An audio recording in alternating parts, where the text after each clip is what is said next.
હું લંડ બંડ ખોવાઈ ગયો હ કહું ચોદી ના મારા કેસ સોલ્વ જોવો બસ ઓફિસમાં ચા પી પીને જ ગોડ મરાઈ હ ગોતિયા તો છીએ યાર.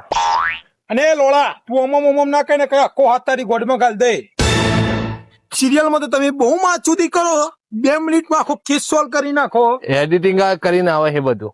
લંડ એડિટિંગ અને લોળા તારા છોકરાના ગોડ મારવાના હવા દો તો વાર લાગે. વાર લાગે. અને દયા એક સબૂત મળ્યો. કયું સબૂત બતાવજે લોળા મને હેડો તો મને સબૂત બતાવ. લોહી પડી હતી તો મેં નજરે ઓળખી જોયો. જો દયા કોઈ તને ગોડ માર્યો ઓનો ભાઈ ની ચકલો એ ગોડ માર્યો ઓનો ભાઈ ની ચકલો ની. Wow. સાહેબ ચકલા બાજ નહીં બની શકતા ને ગોડ મારવાનું ચાલુ કરી દીધી હોને. ચકલોએ ગોડ મારી તો મારી પણ હવે તમારા બેવાની ગોડે ને મું મારી લોળાઓ સસ્પેન્ડ કાલ થી રિઝાઇન લેટર આલો બેહોને લોળા આવતા નહીં લોળો સસ્પેન્ડ આને કો લોળાએ નોકરી રખાયા હે. Are you under arrest?